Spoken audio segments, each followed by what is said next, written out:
आपका अक्षर दुनिया वेब टीवी में और मैं हूं आपके साथ शिप्रा। चलिए शुरुआत करते हैं बुलेटिन की। नव क्रांति के अग्रदूत तथा गुरुद्वे के नाम से प्रसिद्ध भास्कर राव रोकड़े ने प्रेस क्लब ऑफ इंडिया नई दिल्ली में आयोजित पत्रकार वार्ता को संबोधित करते हुए बताया कि उन्होंने प्रधानमंत्री को पत्र लिखकर आग्रह किया है कि 25 जून को संविधान हत्या दिवस घोषित कर उनसे बड़ी भूल हो गई है।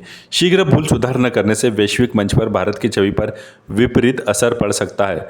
रोकड़े ने कहा कि 25 जून 1975 को देश में आंतरिक सुरक्षा व्यवस्था की आशंका को देखते हुए संविधान के अनुच्छेद 352 के प्रावधानों के तहत तत्कालीन प्रधानमंत्री श्रीमती इंदिरा गांधी ने राष्ट्रीय आपातकाल घोषित कर दी थी। आपातकाल के दौरान सन 1971 में भारत पाक युद्ध के समय अस्तित्व में आए मीसा कानून अर्थात maintenance of internal security act के दुरुपयोग का आरोप आज भी श्रीमती इंदिरा गांधी पर लगाया जाता है। आज भी यह प्रचारित किया जाता है कि 25 जून 1975 से 21 मार्च 1977 तक भारत में निरंकुश प्रणाली से शासन चलता रहा तथा आंतरिक व्यवस्था व सुरक्षा के नाम पर श्रीमती इंदिरा गांधी के विरोधियों को जेल में डाल दिया गया, जिसके कारण श्री नरेंद्र मोदी की सरकार ने निर्णय लिया है कि प्रतिवर्ष 25 जून को संविधान हत्या दिवस के रूप में याद किया जाएगा। इस आशय का नोटिफिकेशन भारत का राजपत्र में 12 जुलाई 2024 को प्रकाशित किया गया है, जो प्रतिकार भाव के कारण एक बड़ी भूल का आभास करा रही है। उस निर्णय को तत्काल न बदलने से विश्व के तमाम प्रतिक्रियावादी देश यह प्रचारित करने से नहीं चूकेंगे कि भारत बिना संविधान के चल रहा है, क्योंकि भारत के संविधान की हत्या के बाद नया संविधान बनाने हेतु आज तक किसी ने भी पहल नहीं किया है। हत्या से पूर्व जो संविधान अस्तित्व में था, 49 साल बाद भी उसी संविधान के नियमों, कानूनों व प्रावधानों से भारत में शासन, प्रशासन व न्यायालय का कामकाज चल रहा है। अंतर्राष्ट्रीय स्तर पर चर्चा फैल जाएगी कि भारत मरे हुए संविधान के सहारे चल रहा है। रोकड़े ने कहा कि भारतीय संस्कृति में किसी व्यक्ति की हत्या होने पर उस दिन को हत्या दिवस नहीं कहा जाता। जिस दिन महात्मा गांधी की हत्या हुई थी उस दिन को महात्मा गांधी पुण्यतिथि के नाम से जाना जाता है। संविधान तो कालजयी है, जीवन मृत्यु से परे, देशव्यापी व देश के सीमा में सार्वभौमिक भी है। एक पुस्तक ने दिग्दर्शक है। संविधान सभा के 299 सदस्यों ने 22 समितियों में बांटकर उसे अध्ययन रूपी अनुष्ठान से भूत भविष्य वर्तमान का व्याख्याता बना दिया है। उसके रचना डॉक्टर भीमराव अंबेडकर ने सदस्यों के साधना रस का उपयोग कर देशवासियों की भावना का मंथन कर किया है। वह लोकतांत्रिक भारत के संचालन की क्षमता से युक्त मानव निर्मित लौकिक रचना होकर भी पारलौकिक शक्ति व रहस्यों से भरी लगती है। संविधान रूपी रचना में प्राण प्रतिष्ठा 26 जनवरी 1950 को की गई है, जिसके कारण सभी भारतवासी उस दिन को सभी त्योहारों से अधिक उत्साह से मनाते। रोकड़े ने स्पष्ट किया कि संविधान की हत्या कोई कर ही नहीं सकता। संविधान मर ही नहीं सकता तो उसे मरा हुआ मानना या उसकी हत्या होने का सवाल ही नहीं उठता। समय समय पर संविधान की किसी धारा या किसी अनुच्छेद के दुरुपयोग का आरोप अवश्य सरकार पर लगता रहा है। श्रीमती इंदिरा गांधी द्वारा आपातकाल लागू करने व श्री नरेंद्र मोदी द्वारा नोटबंदी लागू करने को आम भारतीयों से स्वीकार्यता नहीं मिल पाई। रोकड़े ने कहा कि बैंकों का राष्ट्रीयकरण करने, प्रमुख खनिजों की खदानों का राष्ट्रीयकरण करने, राजा महाराजाओं के प्रीवी पर्स बंद करने के बाद पूंजीपतियों ने श्रीमती इंदिरा गांधी को घेरने हेतु सारी सीमाओं को लांघना शुरू कर दिया था। इसी बीच भारत पाक युद्ध में पाकिस्तान को 2 टुकड़ों में बांटकर तथा तमाम गतिविधियों के बावजूद पोखरण में 18 मई 1974 को परमाणु परीक्षण कर दुनिया को भारत की शक्ति का एहसास कराने में मिले सफलता के बाद भारत की बाह्य व आंतरिक सुरक्षा व्यवस्था एकदम संवेदनशील स्थिति में पहुंच गई थी। तब श्रीमती इंदिरा गांधी ने आंतरिक सुरक्षा व्यवस्था में खतरे की आशंका से राष्ट्रीय आपातकाल लगाने की सिफारिश राष्ट्रपति से कर दी थी। ठीक उसी तरह देश को आर्थिक नुकसान पहुंचाए जाने की आशंका से श्री नरेंद्र मोदी ने भी नोटबंदी का निर्णय लिया, किंतु दोनों ही निर्णय संविधान में दिए गए प्रावधानों के तहत ही लिए गए। रोकड़े ने कहा कि डॉक्टर अंबेडकर की कालजयी रचना संविधान की हत्या की बात सुनकर देशवासियों के मन में तरह तरह के सवाल उठ रहे हैं। देश के अनुसूचित जाति व जनजाति वर्ग का मानना है कि सरकार ने संविधान हत्या दिवस घोषित कर नया संविधान बनाने का मार्ग ढूंढ निकाला है। अब सरकार नया संविधान बनाने की घोषणा कर सकती है तथा डॉक्टर अंबेडकर के स्थान पर कोई दूसरा व्यक्ति अब भारत के संविधान का रचनाकार बन जाएगा। रोकड़े ने कहा कि उन्होंने प्रधानमंत्री को आग्रह पत्र भेजा है। उन्हें विश्वास है कि प्रधानमंत्री जी भूल का एहसास होते ही संविधान हत्या दिवस घोषित करने के निर्णय को बदल देंगे। यदि वे अपने निर्णय को नहीं बदलते हैं तो वे संविधान के प्रति अटूट आस्था के कारण याचिका लगाकर न्यायालय से आग्रह करेंगे कि सरकार के 25 जून को संविधान हत्या दिवस घोषित करने के निर्णय पर रोक लगाई जाए।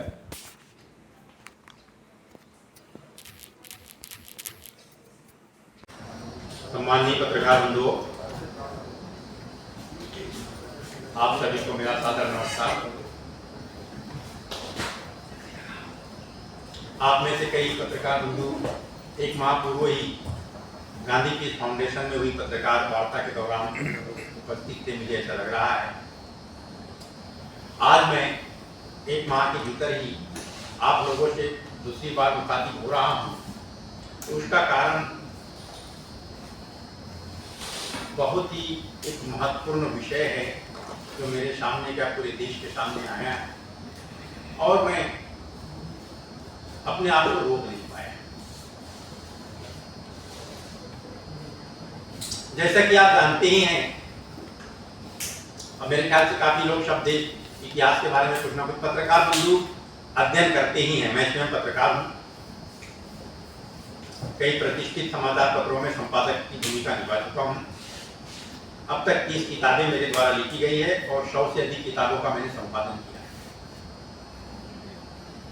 अध्ययन ही हमारी पूंजी होती है और उस अध्ययन से हमारे भीतर कुछ भावनाएं जागृत होती हैं। मैं व्यक्तिगत तौर पे स्पष्ट करना चाहता हूं कि एक तो भागवत गीता जो मुझे हर बार कर्म करने के लिए प्रेरित करती है और मैं उससे बेहद प्रभावित हूं, उसे जीवंत मानता हूं। और दूसरी रचना या व्यवस्था वह है भारतीय संविधान। मैंने भारतीय संविधान को हमेशा जीवंत रूप में अपने सामने पाया है और हाल ही में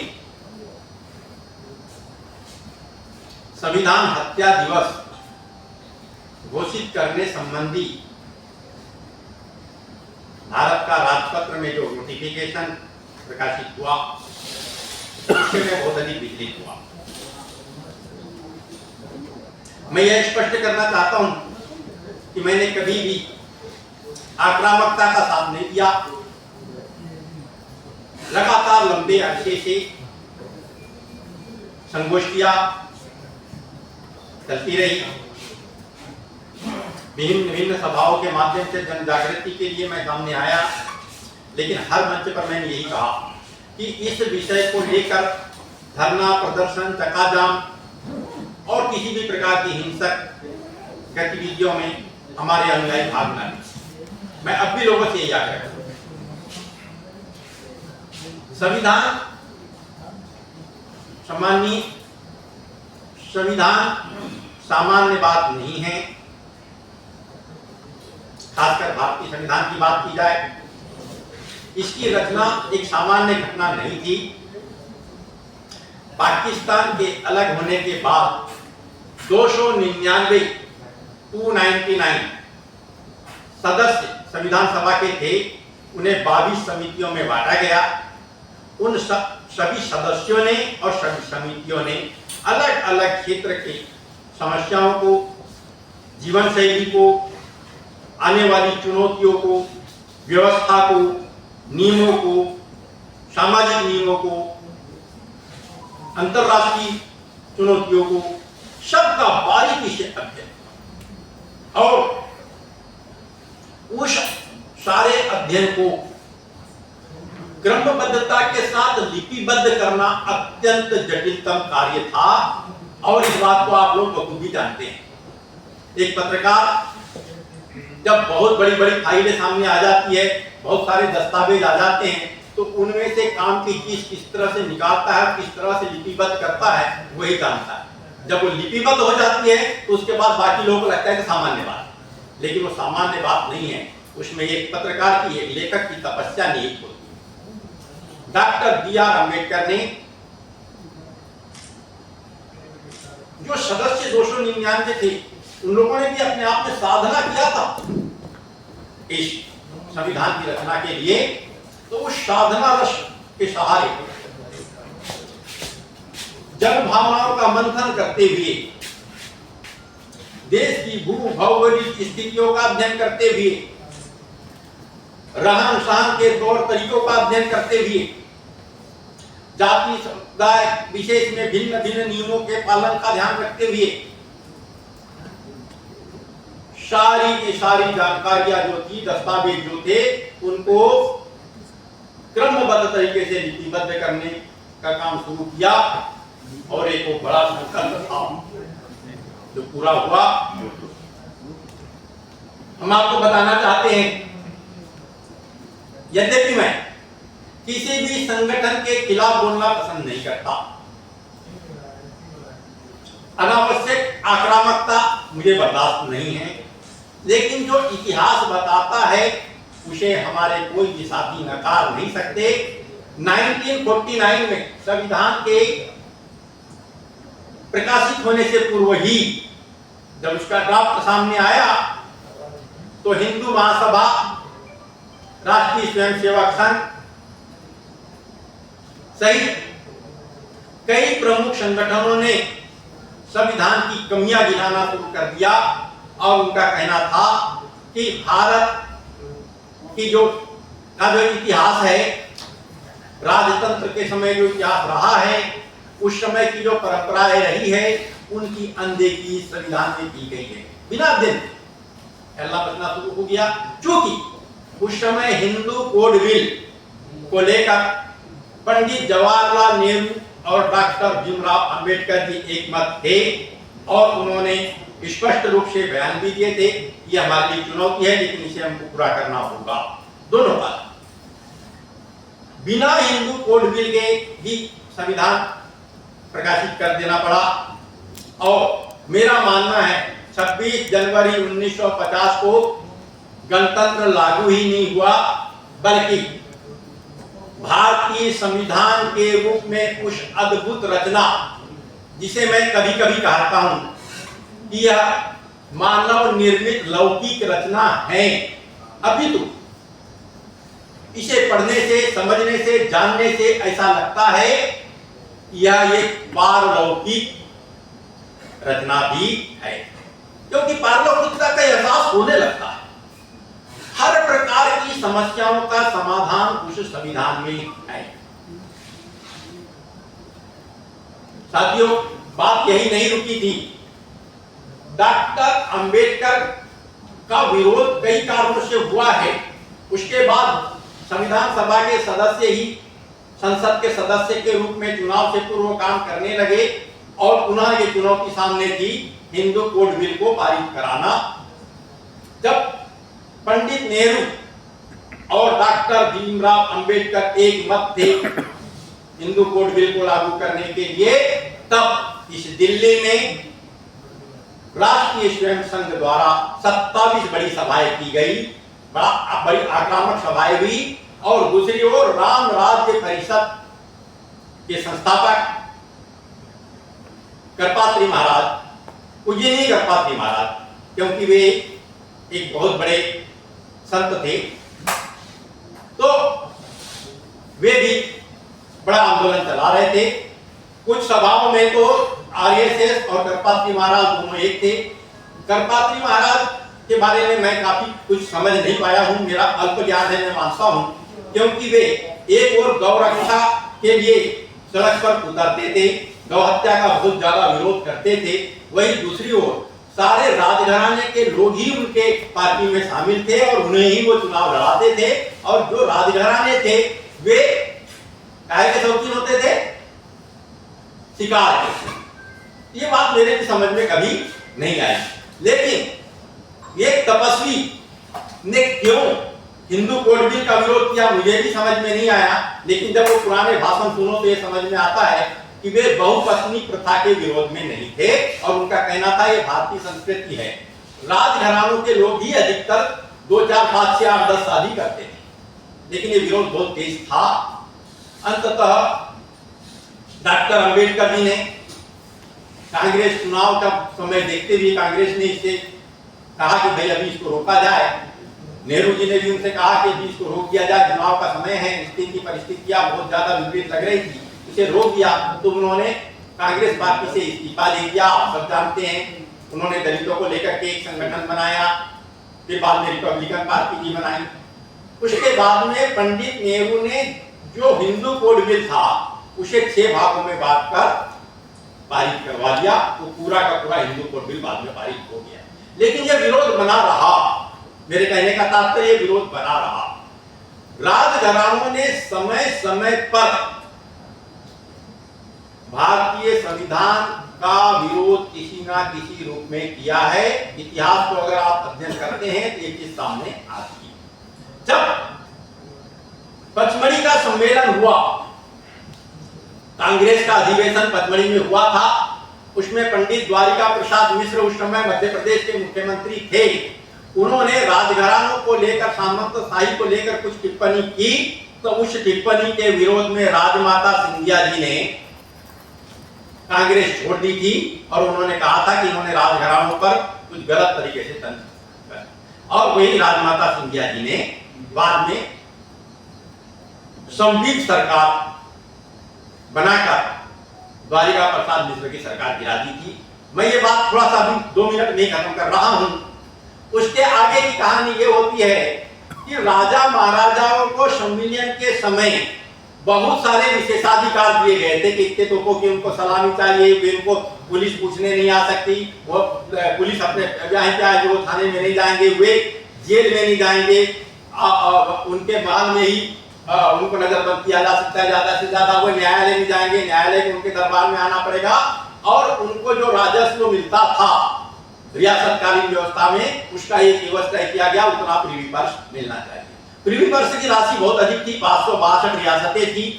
इन सब चीजों को देख करके श्रीमती इंदिरा गांधी को लगा कि समता और समानता का सिस्टम स्थापित करना है, इसलिए राजा महाराजाओं के विशेषाधिकार और प्रीवी पर्स को बंद कर देना चाहिए, और 1977 में वो किसी भी तरीके से पारित हुआ। उससे पहले बैंकों का राष्ट्रीयकरण हुआ, प्रमुख खनिजों के खदानों का राष्ट्रीयकरण हुआ, रियासतकालीन कंपनियों का भी राष्ट्रीयकरण हुआ, उद्योगों का राष्ट्रीयकरण हुआ। एक बहुत बड़ी घटनाएं थी।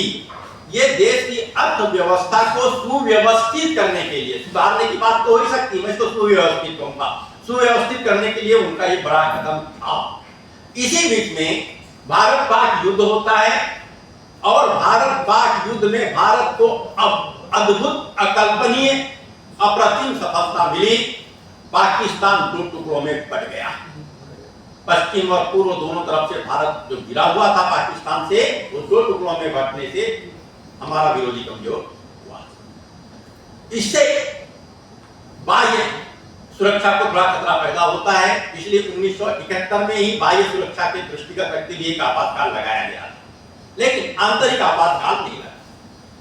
उसके पश्चात श्रीमती इंदिरा गांधी ने देखा कि राजा महाराजाओं के प्रीवी पर्स और विशेषाधिकार बंद करने से, बैंकों का राष्ट्रीयकरण करने से, खदानों का राष्ट्रीयकरण करने से, कंपनियों का सरकारीकरण करने से पूंजीपति वर्ग उनके खिलाफ हो गया है, और उनको ऐसा लगा कि इससे आंतरिक असुरक्षा पैदा हो सकती है। और इसी संशय के बीच में उन्होंने देश में आपातकाल लगाने की सिफारिश तत्कालीन राष्ट्रपति को की। और उसका एक और कारण बीच में और बताना चाहता हूं। 18 मई 1974 को देश में पहली बार पोखरण में परमाणु विस्फोट भी किया गया था। अंतरराष्ट्रीय स्तर पर इसको लेकर बहुत अधिक दबाव था। विश्व 2 ध्रुवीय शक्तियों के बीच था, एक ध्रुव उसका पुरजोर विरोध कर रहा था। उसके बावजूद भी पोखरण में परमाणु विस्फोट हुआ। भारत की शक्ति का प्रदर्शन वैश्विक लेवल पर हुआ। उसके बाद अंतर विरोध बहुत ज्यादा होने से, क्योंकि विश्व पूरा ये देख रहा था, हमारे विरोधी देख रहे थे कि भारत में किसी भी प्रकार की अव्यवस्था फैल जाए, भारत किसी न किसी प्रकार से कमजोर हो जाए। शायद इस कारण से, मैं शायद कहना चाहता हूं, मैं आपातकाल का बिल्कुल पक्षधर नहीं हूं, बिल्कुल पक्षधर नहीं। वो ये न माने कि मैं आपातकाल का पक्षधर, लेकिन उन्होंने इलाहाबाद हाईकोर्ट की एक घटना है, उसको भी साथ में जोड़ा जाता है। हालांकि उसके बाद में वे सुप्रीम कोर्ट चली गई थी, और सुप्रीम कोर्ट ने उन्हें प्रधानमंत्री पद पर बने रहने की अनुमति दी थी। इस बीच में उन्होंने आपातकाल लागू करने की सिफारिश राष्ट्रपति को की, और राष्ट्रपति ने 25 जून 1975 को देश में आपातकाल लागू कर। जिस मीसा कानून के बारे में कहा जाता है वो मीसा कानून भी भारत पाक युद्ध के दौरान ही अस्तित्व में आया था, जो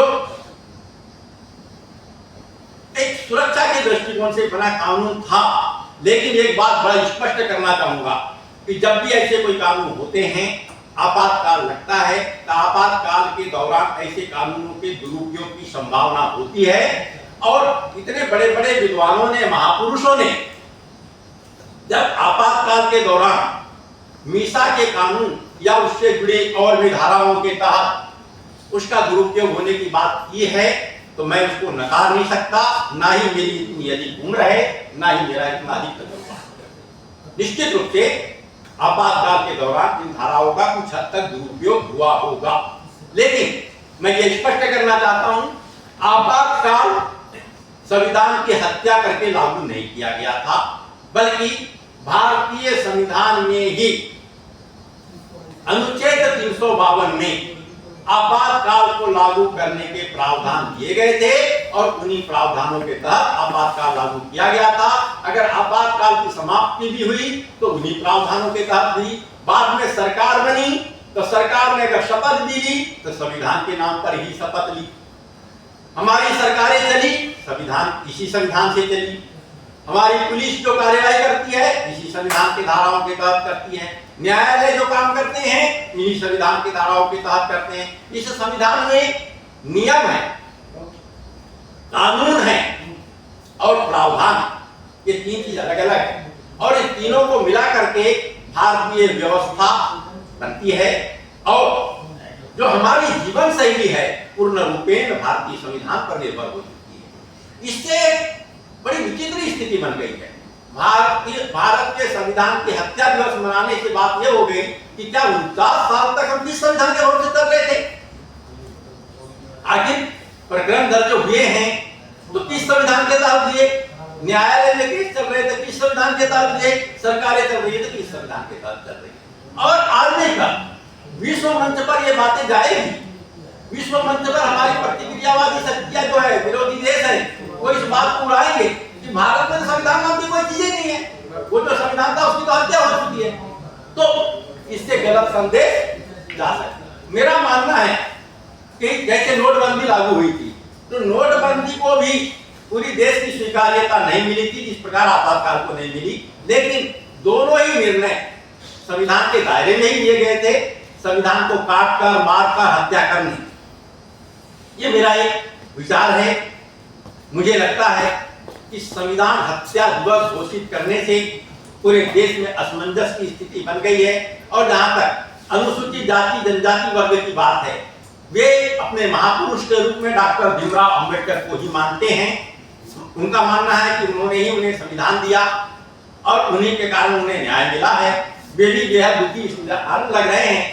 उनको लगता है कि अब संविधान निर्माता के रूप में जिस भीमराव अंबेडकर को हम जानते हैं वे संविधान निर्माता के रूप में नहीं जाने जाएंगे, बल्कि नए सिरे से संविधान का निर्माण होगा और उसके रचनाकार कोई और कहलाएंगे और डॉक्टर भीमराव अंबेडकर का नाम कहीं नेपथ्य में खो जाएगा।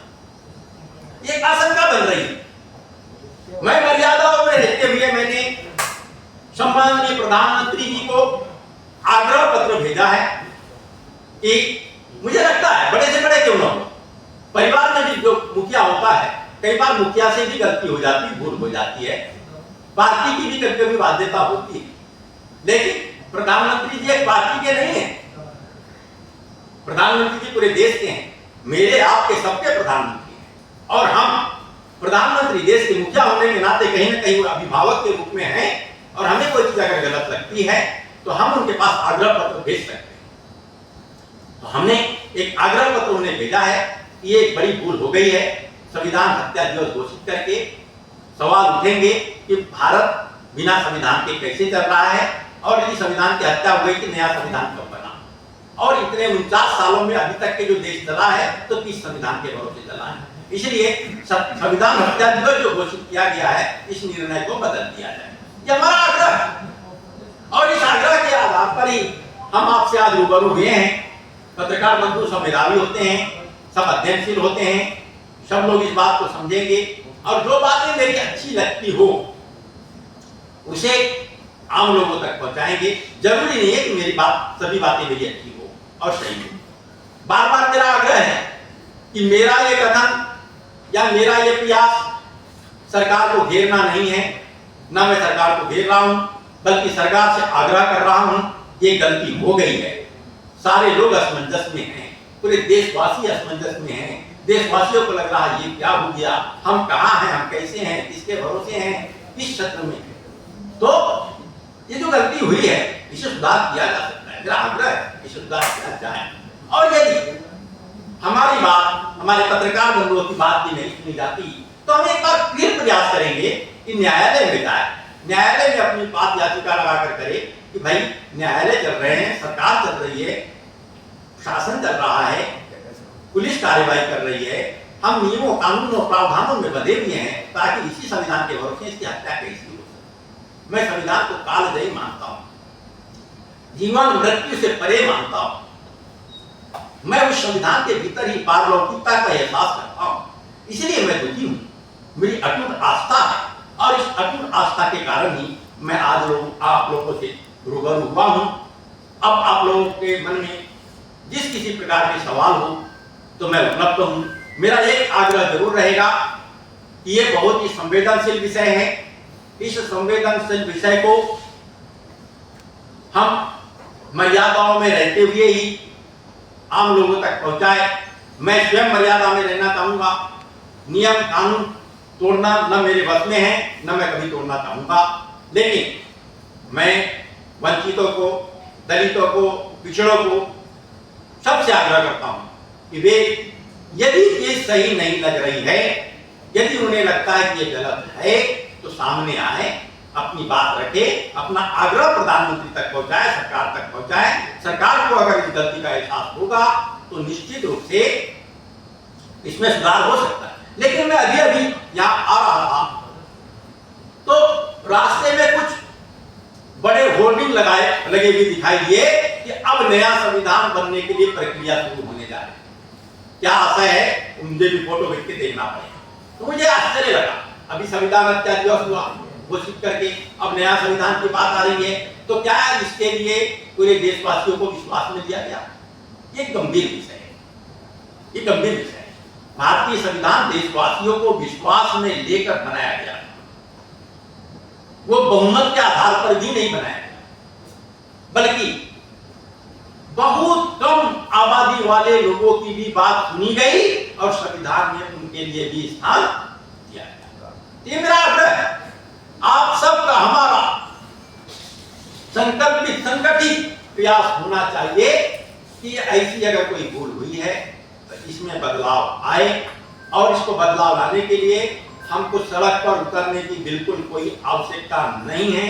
बौद्धिकता के साथ में अपनी बात हमें रखनी होगी, अपने अपने अखबारों में, अपने अपने न्यूज चैनल में बात रखनी पड़ेगी। सामाजिक संगठन की, सामाजिक स्तर की बैठकों में इन बातों को रखेंगे। इन्हीं शब्दों के साथ मैं अपनी वाणी को विराम इस आशय के साथ दे रहा हूं कि आप लोगों के सवाल के जवाब देने के लिए तत्पर हूं। प्रश्न करें जी। संविधान हत्या दिवस तो आपने कहा ठीक है, नहीं बोलना चाहिए, फिर क्या बोले? संविधान दुराचार दिवस बोले या संविधान छेड़खानी दिवस बोले? कुछ तो बोलना पड़ेगा, कुछ तो गलत हुआ था। मैं मानता हूं कि आपके इस सवाल का जवाब देने के लिए हो सकता है मैं अल्पज्ञानी हूं, लेकिन मेरा ये मानना है कि गलत या सही क्या हुआ। अगर नोटबंदी भी लागू की गई तो संविधान के दायरे में ही की गई थी, और आपातकाल भी लागू हुआ था तो संविधान के दायरे में ही हुआ था, क्योंकि उसमें धारा 352, अनुच्छेद 352 में आपातकाल लागू करने का प्रावधान था। तो चैलेंज कौन कर रहा है इस चीजों को? जो चीज हो चुके हैं उसको चैलेंज, जो प्रस्तावना में, संविधान की प्रस्तावना में जो परिवर्तन किए गए, जो उनके अंदर कुछ शब्द जोड़े गए, क्या वो प्रस्तावना में चेंज किया जा सकता था? संविधान की जो प्रेम्बल में जो चेंज किया गया, तो क्या वो संविधान के साथ छेड़खानी नहीं थी?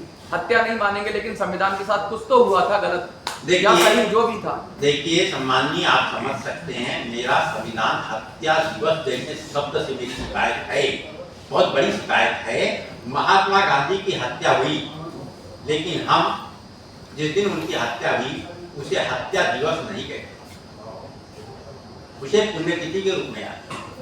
हमारी भारतीय संस्कृति जिस शब्द के साथ हिंसा जुड़ी हुई हो, उस शब्द का उपयोग कभी संवैधानिक रूप से नहीं करती की जाती। सर, अभी आपने कहा कि आपातकाल जो लगा था वो भी संविधान के दायरे में था, नोटबंदी भी हुई वो भी संविधान के दायरे में था। मेरा आपसे सवाल है कि फिलिस्तान जिंदाबाद के नारे लगे संसद भवन में, वो अभी तो संविधान के दायरे में था। जब भारत माँ तेरे टुकड़े हो गए इंशाअल्लाह, ये भी अपने संविधान के दायरे में ही था।